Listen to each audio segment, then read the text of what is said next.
चाणूरमर्दना देवकी परमानन्दं कृष्णं वन्दे जगद्गुरो।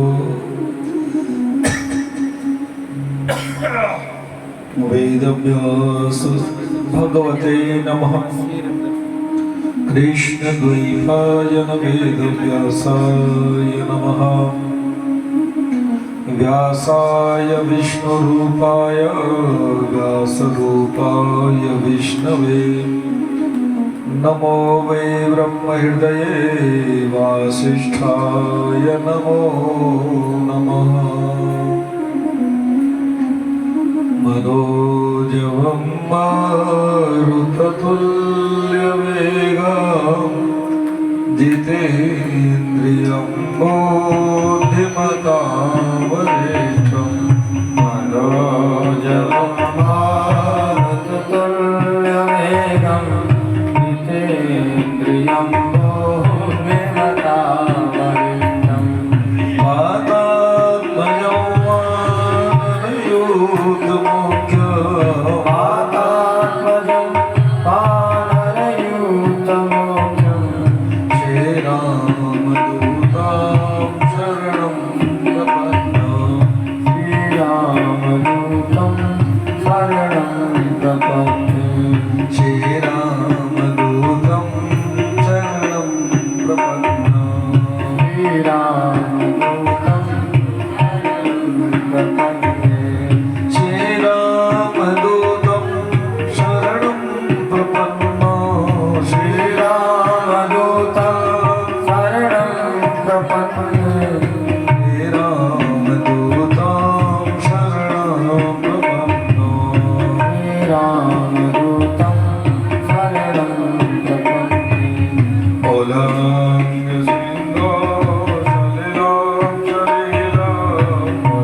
जय जय नवल किशोर जय गोपी चित चोर प्रभु सो जय जय माखन चोर। बोले बाल कृष्ण लाल की श्रीमद्भागवत महापुराण की श्री कृष्ण दैपायन वेद व्यास भगवान की शुकदेव भगवान की संत भक्त विप्र मंडली की ब्रज जन ब्रजवासी जन ब्रज वल्लभ ब्रज रज की गंगा गो माता की आज के आनंद की गुरु पूर्णिमा महा महोत्सव की भूतल के समस्त गुरुजनों की सिद्ध ऋषि मुनि सिद्ध चारण योगी जति सन्यासी गुरुजनों की ब्रज जन ब्रजवासी जन ब्रज वल्लभ ब्रज रज की वेद व्यास जन्म महोत्सव की आज के आनंद की जय जय श्री हरि जय जय श्री हरि।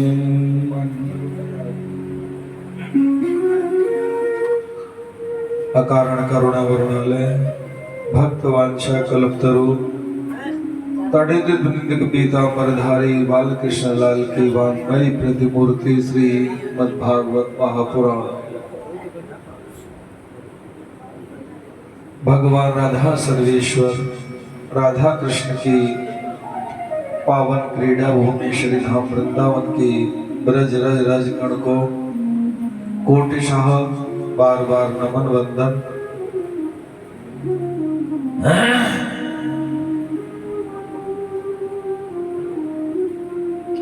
समस्त सिद्ध योगी यति मुनि संत महंत ऋषि जन वैष्णव जन गुरुजन माता पिता गुरु गोविंद को नमन वंदन करते हुए हनुमंत लाल जी को प्रणाम करते हैं। इस कथा के मुख्य आयोजक एवं संयोजक कथा श्रोताजन सुबुद्ध श्रोताजन बुजुर्ग सुधीजन सुदूर क्षेत्र से पधारे हुए समस्त श्रोता भक्त प्रेमी जन भक्तमती माताएं बहनें बच्चे सभी सादर जय श्री कृष्ण करते हुए भगवत कथा का श्रवण करेंगे।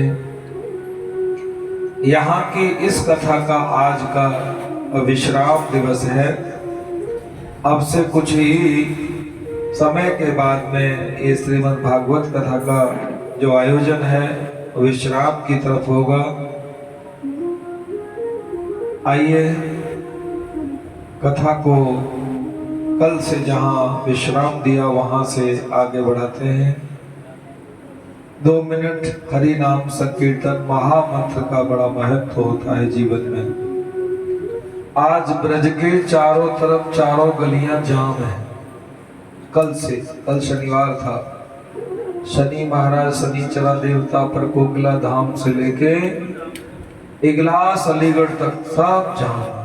राय आगरा इगलास अलीगढ़ कोसी छाता पलवल तक ब्रज की सड़कें भरी हुई खड़ी हैं, चल नहीं रही हैं, धीरे धीरे चल रहे वाहन। ऐसे ब्रज रज के ब्रज वसुंधरा के ब्रज जन ब्रज वल्लभ ब्रज गोपी जन ब्रज रज के मालिक ब्रज रेणु को प्रणाम करते हैं। और महाराजा भीष्मक कुंदनपुर के राजा भीष्मक उनकी बेटी रुक्मिणी उनका विवाह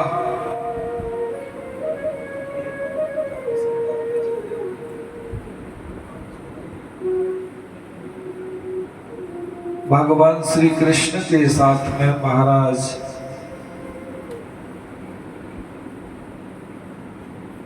भीष्म ने किया, बहुत सा कन्यादान किया। रुक्मिणी पहले से कृष्ण को जानती नहीं थी, लेकिन कृष्ण के बारे में अपनी भाभी से सुना था। सुना इतना ज्यादा था कि जितना सुना वो उनकी होकर के रह गई। एक दिल में दो नहीं समाते हैं, और दिल मनमोहन पर आ गया। हमेशा हमेशा के लिए उनकी होकर के और बन करके रुक्मिणी रह गई। तो प्रभु ने भी उन्हें अपना लिया। यहाँ के कई विद्वान व्यास जी कहते हैं, इरादे बनते हैं और टूट जाते हैं, दर्शन उन्हीं को होते हैं जिन्हें बांके बिहारी जी बोला। इसमें कोई शक नहीं है। एक तरफ सारे संसार की दौलत, धन, ऐश्वर्य, नौकर चाकर, कोठी, बंगला, कार, हवाई जहाज, और एक तरफ वृंदावन धाम की झोंपड़ी में निवास। आज से 30 साल पहले हमसे एक महिला ने कहा था, बिहारी जी हमको झोंपड़ी दे दे तो हम झोंपड़ी में रह जाएंगे। झोंपड़ी में, क्योंकि इतना बड़ा घर तुम्हारा, इतना लंबा चौड़ा बाग बगीचा, खेत क्यारे, बोले वृंदावन कैसे भी मिल जाए। मैं कभी कभी हुआ है करना, बड़े आदमी हो एक को कमरा घर बना लेना, वहां भी ना वृंदावन में ही रहना चाहते हैं। प्यार से बोलो राधे राधे। वृंदावन वास मिलना चाहिए। उनको तो वृंदावन वास मिल गया, पर उन्होंने वृंदावन में वास कर दिया। प्यार से बोलो राधे राधे। इसलिए वृंदावन में केवल वास की जगह नहीं, वृंदावन प्रवास की जगह है। परम पूज्य ब्रजराज शरण प्रभु जी महाराज कहते हैं, वृंदावन आवास और निवास की जगह नहीं है, ये प्रवास की जगह है। प्रवास का मतलब जानते हो? 5 दिन के लिए हरिद्वार जा रहे हैं, 3 दिन के लिए बनारस जा रहे हैं, 2 दिन के लिए अयोध्या जा रहे हैं, 10 दिन के लिए केदारनाथ बद्रीनाथ जा रहे हैं। रुक नहीं रहे भाई, वहां बस नहीं रहे, वहां प्रवास करेंगे, रुकेंगे थोड़ी देर। किसी भी वास में 22 उपसर्ग होते हैं व्याकरण के। हम लोग जब पढ़ते थे ना भागवत, हमने तो भागवत पढ़ी थी, खैर अब तो भागवत पढ़ते हैं, तो कॉपी पेन लेके बैठते, कोई नई बात आती तो फटाक से लिख लेते थे, भर लेते थे उसमें। इनके तो पीछे लठ लेके भागो के लिख लो, याद कर लो, पढ़ लो। अगले बंदे ने 17 दिन में 54 पेज लिख के ना दिए। 12 बजे से रात के 10 बजे तक उसके पास केवल एक काम था, खाना, दोपहरी में सोना और लिखना। और परीक्षाओं की कॉपी में तो 54 पेज 2 घंटे में 3 घंटे में पढ़ देते लड़के। तो रुचि नहीं थी। वृंदावन वास करने की नहीं, प्रवास की जगह है। प्रभु श्री की बात हमको बहुत अच्छी लगी। यहाँ ज्यादा फैलाव नहीं, यहाँ से कब किशोरी जी बुलावा भेज दे के जाओ तुम यहाँ रहने लायक नहीं हो।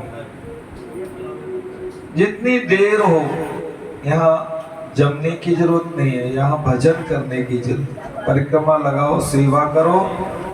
बड़े बड़े रईस लोग यहाँ झाड़ू लगाते हैं, बड़े बड़े धनाढ्य लोगों को यहाँ ब्रज रज में लौटते हुए हमने गिरिराज जी में, वृंदावन की रज में, यहाँ के चेयरमैन साहब ने एक बार परिक्रमा लगाई, कई बार लगाई। बड़े बड़े लोग, धनाढ्य लोग, नगर सेठ लोग। ये विद्यालय की स्थापना जिन्होंने कराई थी, परम भक्ता परम पूज्य माता श्रीमती पिस्ता देवी जी। वो लगभग 90 साल की आयु में उन्होंने अपने शरीर को ब्रज रज में विलीन किया था। उस शरीर को छोड़ने से 1 साल पहले तक, 6 महीना पहले तक निधि वन में बुहारी सेवा करने जाती थी। चला नहीं जाता था, तो दो बहुएं, दो बेटियां, बच्चे कोई पकड़ के ले जाते थे और निधिवन के दरवाजे पे बुहारी लगा के नियम पूरा करके मत्था टेक के 90 साल की आयु में, बहुत मोटी भी हो गई थी वो, बड़ी गोरी चिट्टी सुंदर थी, परम पूज्य माता जी श्रीमती बिस्ता देवी जी बहुत भजन करती थी, बहुत भजन करती थी। उन्हीं के पुण्य के प्रताप से उनके कई पुत्रों में से एक पुत्र तो बहुत बड़े तपस्वी महात्मा है, साधु हैं, बहुत नाम है उनका पूरे ब्रज और देश और दुनिया में। पूज्य स्वामी श्री हरिदास पीठाधीश्वर जी महाराज और एक दूसरे नगर सेठ है। बाढ़े पूत पिता के धर्मा, खेती बाढ़े अपने कर्मा। माता पिता अगर धर्म करते हैं, भजन करते हैं, पुण्य करते हैं तो स्वयं तो सुख पाते ही हैं, स्वयं तो भगवान के वैकुंठ धाम में जाते ही हैं, लेकिन संतान भी सुखी रहती है, इसमें नात्र संशय। श्रीधाम वृंदावन में सफाई करने का, शुद्धता रखने का बड़ा भारी महत्व है। यमुना शुद्धिकरण में आपको अपना सहयोग प्रदान करना चाहिए। वृंदावन की शुद्धता रखने में, पवित्रता बनाए रखने में आपको अपना सहयोग प्रदान करना चाहिए। वृंदावन में गंदगी न फैलाई जाए और दुर्गंध न फैलाई जाए। मैं आपको नीति का एक सूत्र, एक श्लोक बताता हूं। अन्यत्र कृते पापम तीर्थस्थाने विनेश्यते। बाहर किया हुआ पाप तीर्थ में नष्ट हो जाता है, खत्म हो जाता है, तीर्थ की रज लगने से, हवा लगने से। लेकिन तीर्थ स्थाने कृतम पापम, गलती से कहीं ब्रज में पाप हो गया, वृंदावन में तीर्थ में पाप हो गया तो वज्रलेपो भविष्यति, वह पाप वज्रलेप हो जाता है। जैसे कपड़े में कोयला लग जाए तो साबुन से हटा सकते हैं, लेकिन कपड़े को कोयला से ही धोएंगे तो क्या सुथरा हो जाएगा? सम्राट जी हो जाएगा? नहीं होगा ना। कोयले से ही कपड़े को साफ करेंगे तो और ज्यादा काला होगा। तीर्थ में किया हुआ किसी भी प्रकार का अनाचार, दुराचार, पापाचार वो वज्र लेप हो करके भोगना पड़ता है, कई गुना भोगना पड़ता है। इसलिए तीर्थ में पापों से बचा जाए, पुण्य की प्राप्ति के लिए, वंश की वृद्धि के लिए और धर्म करने के लिए। पुण्य कोई ऐसी वस्तु नहीं जो तुम्हारे काम आती हो। प्यार से बोलो राधे राधे। जैसे बारिश हो रही है, बारिश होते समय आपने अगर छाता लगा लिया तो बारिश बंद नहीं होगी, हो जाएगी? नहीं होगी ना। लेकिन अगर छाता के नीचे आप खड़े हो गए, छाता आपके सिर पे लगाए तो आपका बदन भीगने से बच जाएगा। और वैसे ही हेलमेट, आज के युग में दुपहिया वाहन चलाते समय हेलमेट कोई काम नहीं करता, लेकिन बाई दी वे टकरा गए तो आपकी जान को सुरक्षित रखने में सबसे बड़ी अहम भूमिका हेलमेट की होती है। बच सकता है, जिंदा रह सकता है अगर हेलमेट पहना है तो। इसलिए बहुत आवश्यक है बारिश में छाता होना, यात्रा में हेलमेट होना।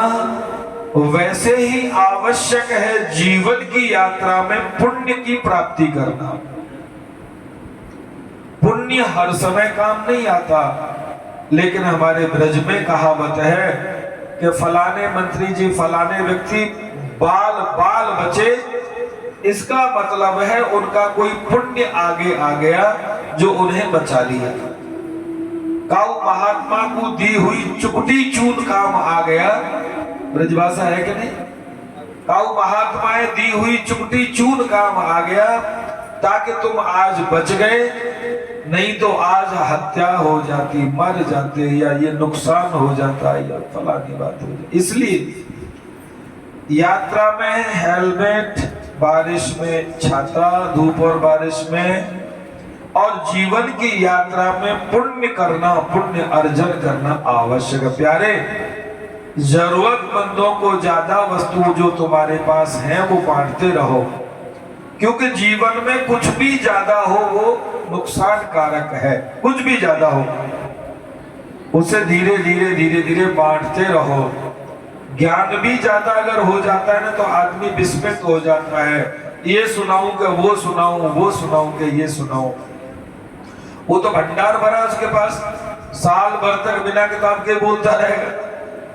इसलिए जो ज्यादा है उसे बांटते रहिए। जो जल बाढ़े नाव में, जो जल बाढ़े नाव में, घर में बाढ़े दाम, दोनों हाथ लीजिए, यही सज्जन को काम।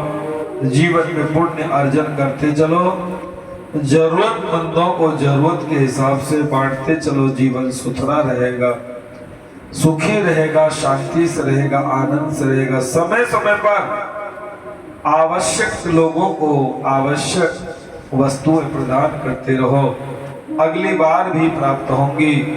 एक महाराज कह रहे थे कि जिस सोने को तुम्हें अगले जन्म में, अगली कथा में भी लिखा है, नारद बाबा ने कहा था सत्यभामा जी तुमको कैसा पति, बोले ऐसा तो दुनिया में है ही नहीं, कृष्ण जैसा पति तो दूसरा कोई है ही नहीं, जो स्वयं की भी रक्षा कर ले, हमारी भी रक्षा कर दे और अड़ोसी पड़ोसियों की भी रक्षा कर दे। बोले तो एक काम करो, तुमको अगर अगले जन्म में भी ऐसा ही पति चाहिए तो ये वाला पति दान कर दो। नारद जी बोले दान कर दो, सत्यभामा बोली दान कर दो, तो फिर तुम तो ले जाओगे ना, बदले में कुछ दे देना।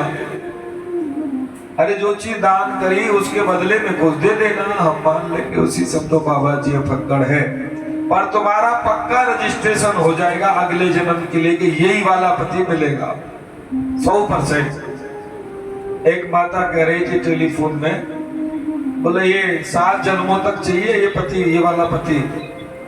दूसरी माता ने कहा क्यों, 7 जन्मों तक इनका क्या करोगी? अरे बोले इस जन्म में जैसे तैसे ठोक पीट करके अपने लायक किया है, अगली बार कोई दूसरा मिल जाएगा तो फिर नर्सरी से पीटना पड़ेगा, ठोकना पड़ेगा, तब जाके अपने लायक होगा। इसलिए अपने ठोके पीटे को, सुधारे हुए को किसी और चुड़ैल को क्यों दूं? प्यार से बोलो राधे राधे।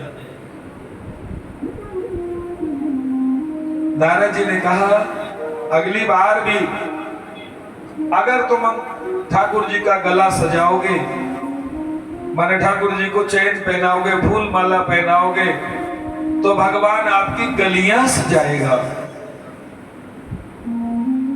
बेचारी सीधी थी, सत्य सीधी तो नहीं थी, बहुत पढ़ी लिखी थी और बहुत बड़े बाप पित्र की पिता की पुत्री थी। उन्होंने दान कर दिया। अब तो नारद जी लेके चल दिए। अरे वो नारद जी ये कहाँ ले जा रहे हो? क्यों तुमने दान नहीं किया? बोले हाँ, तो मैं ले नहीं जाऊंगा। भगवान के हाथ में कलावा नारद जी ने कंधे पे डाला, दूल्हा दुल्हन को जैसे ले जाता वैसे ले जाने लगे। भगवान भी पीछे पीछे चलती है गाय की तरह, बोले ही नहीं। और सब पत्नियां बोली ये तुमने क्या किया? हमारे पति को दान कर दिया। बोले नहीं मैंने अपने वाले का किया, अपने हिस्से का किया। लेकिन नारद जी ये मत करो, तुम ये कहाँ ले जा रहे हो? बोले कोई बात नहीं माता जी, आप एक काम करो, इनके बराबर कोई सामान दे दो। हाँ बोले कुछ भी ले लो। अच्छा तो चलो सोना दे दो।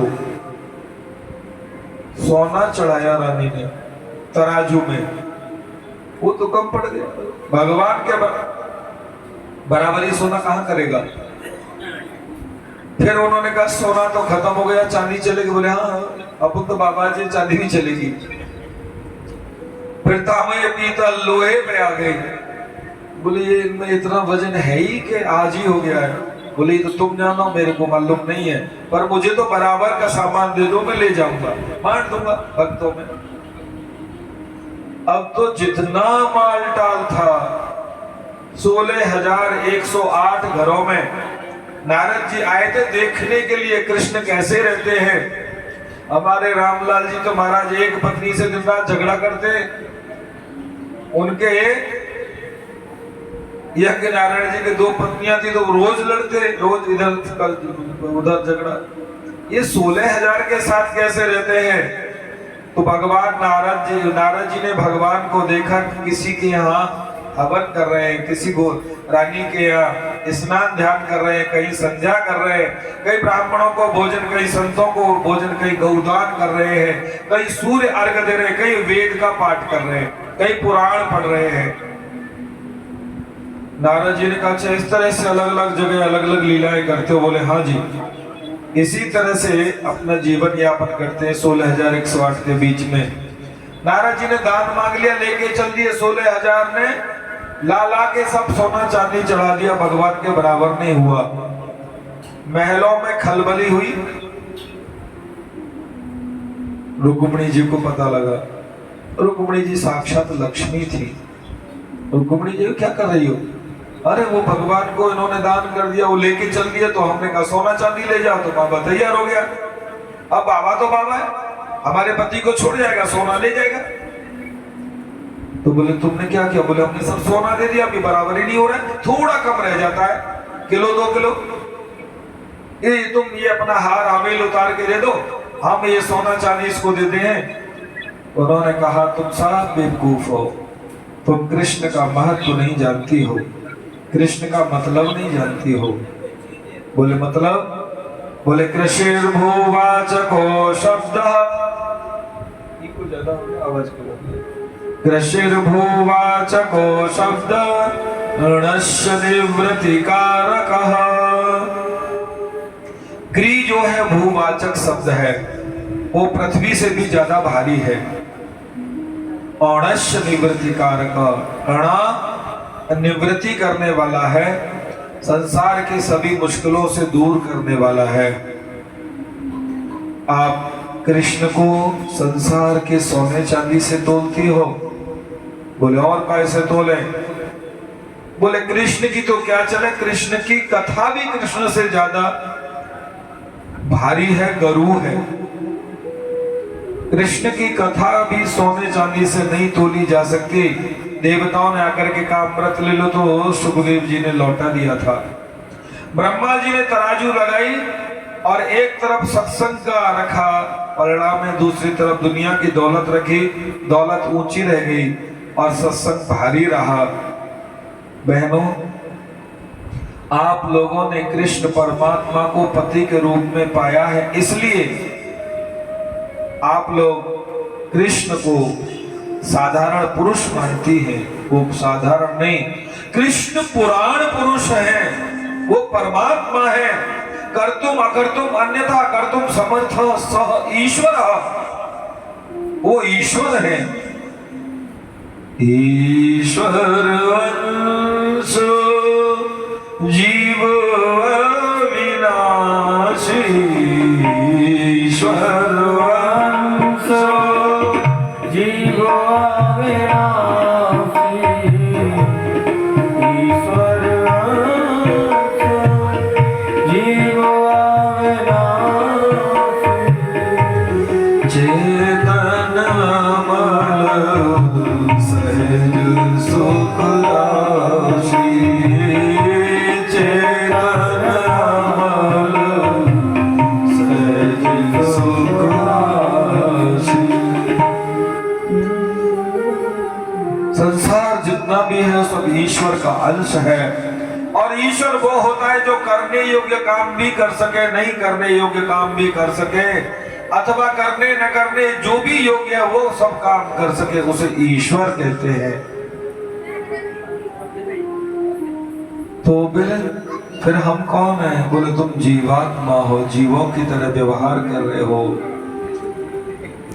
सो माया वश भयउ गोसाई, सो माया वश भयउ गोसाई, सो माया वश भयउ गोसाई,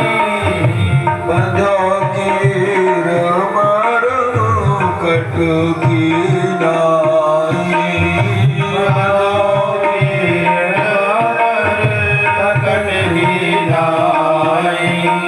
बंधो की रुमाल कट की नाई, बंधो की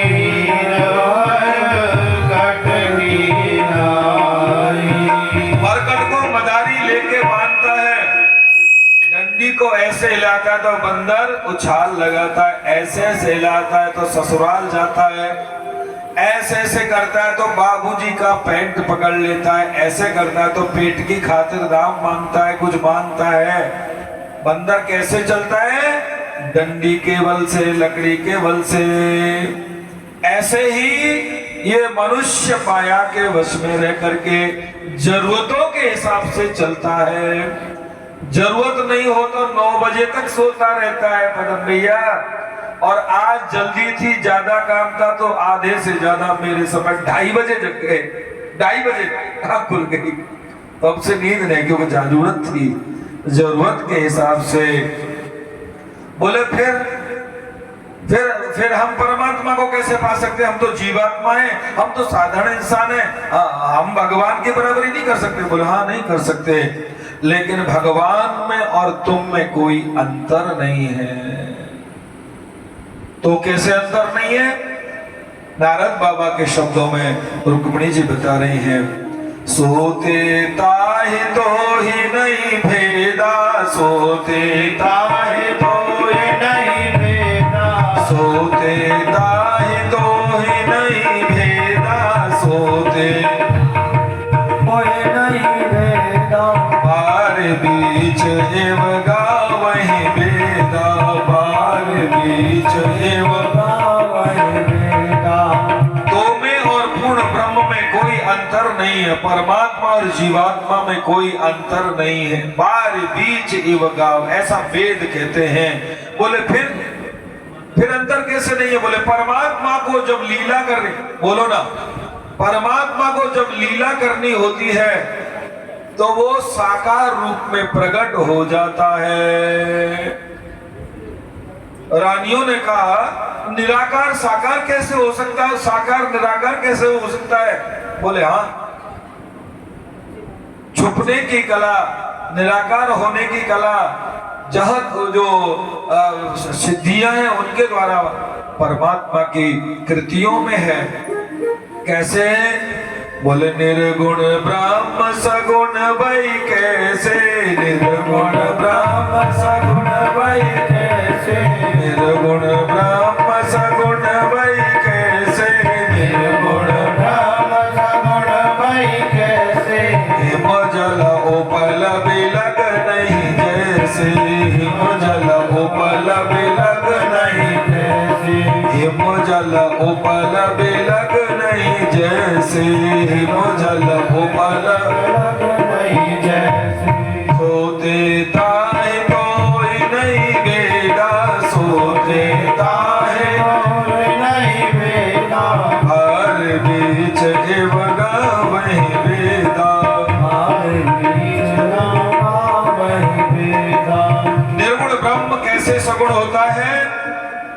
जब पानी को इकट्ठा कर देते हैं और 0 सेंटीग्रेड पे ले जाते हैं, फ्रिज में रख के, तो उसकी बर्फ बन जाती है। बनती है कि नहीं बनती है? एक उदाहरण दिया किसी ने कि इस आदमी ने फांसी लगाई, लेकिन नीचे न स्टूल है, न कुर्सी है, और न कोई सामान है, न आसपास कोई पड़ा है, इसमें लाश से फेंक दिया हुआ, ऐसा भी कुछ नहीं है, पूरा कमरा खाली है। फिर पंखे पे चढ़ा कैसे होगा, गले में लटकाया कैसे होगा?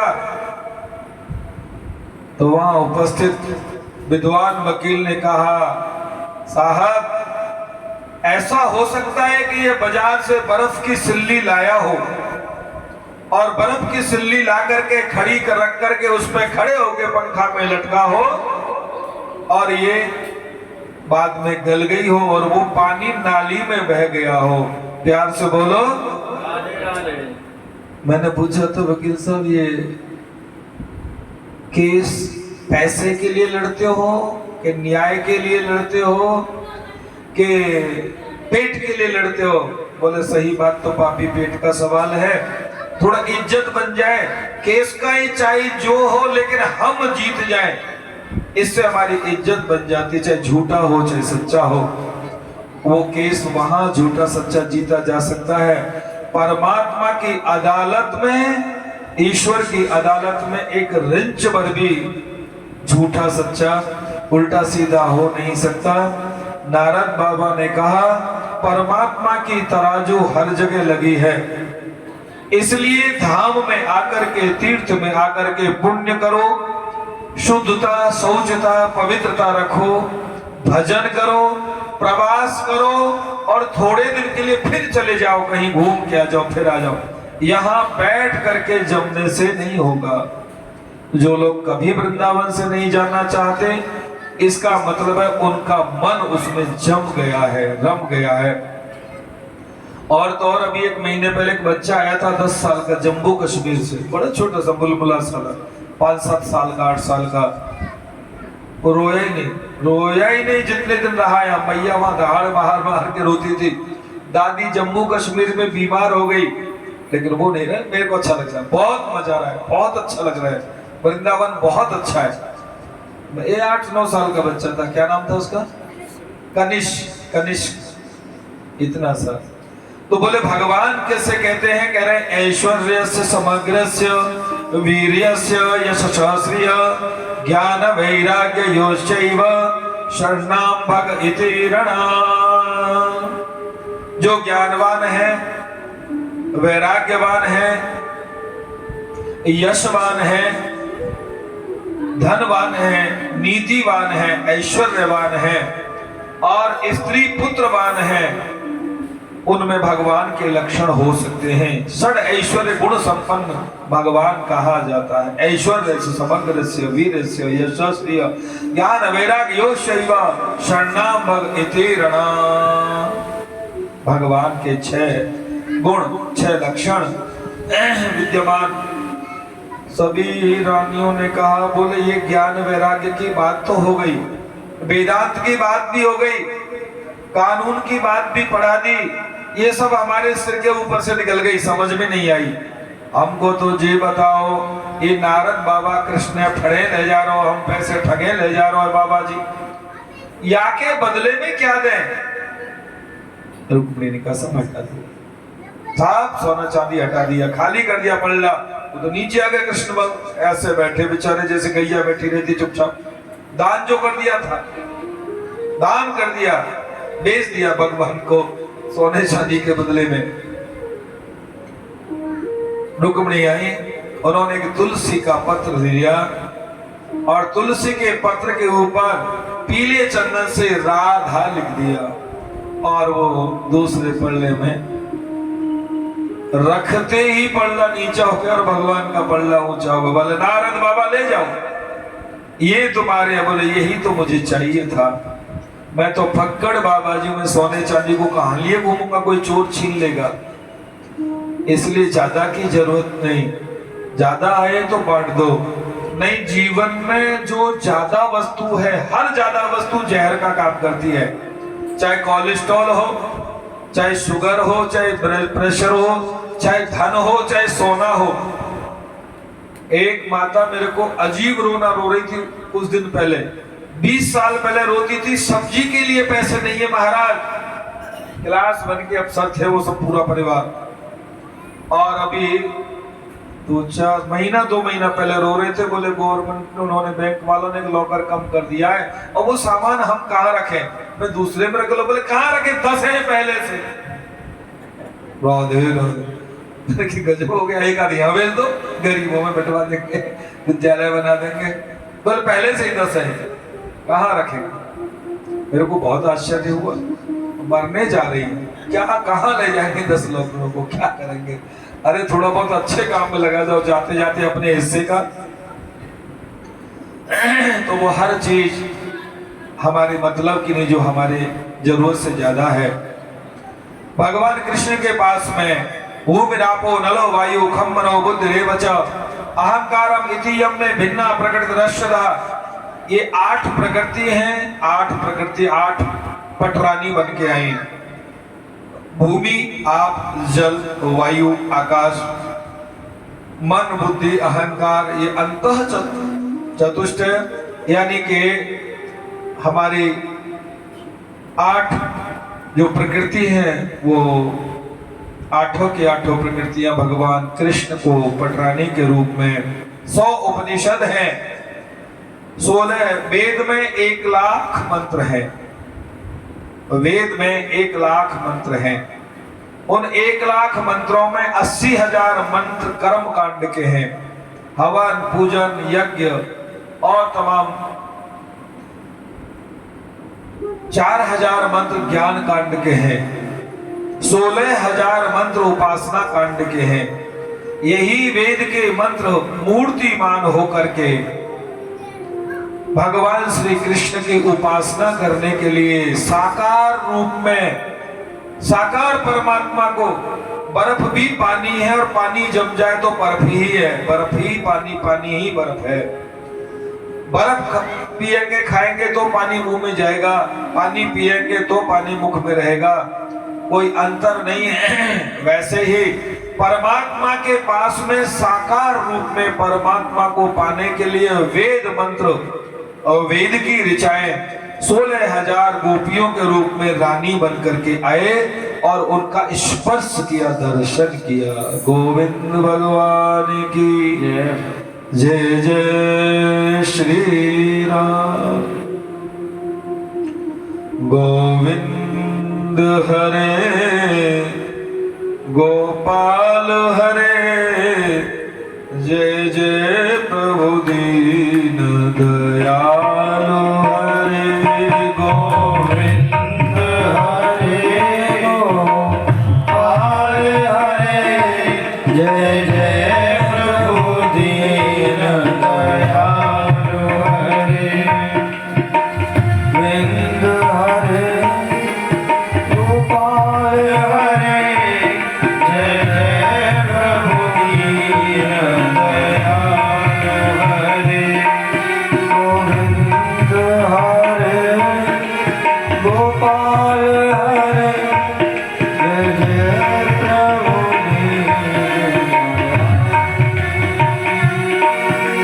गोविंद हरे गोपाल हरे, जय जय प्रभु दीन दयालु हरे। गोविंद हरे गोपाल हरे, जय जय प्रभु दीन दयालु हरे। जय जय प्रभु दीन दयालु हरे, जय जय प्रभु दीन दयालु हरे। गोविंद हरे गोपाल हरे, जय जय प्रभु दीन दयालु हरे। गोविंद हरे गोपाल हरे, जय जय प्रभु दीन दयालु हरे। जय जय प्रभु दीन दयालु हरे, जय जय प्रभु दीन दयालु हरे। जय प्रभु दीन दयालु हरे, जय जय प्रभु दीन दयालु हरे। गोविंद हरे गोपाल हरे, जय जय प्रभु दीन दयालु हरे। ओम शेष गणेश महेश दिनेश सुरेश ज्ञान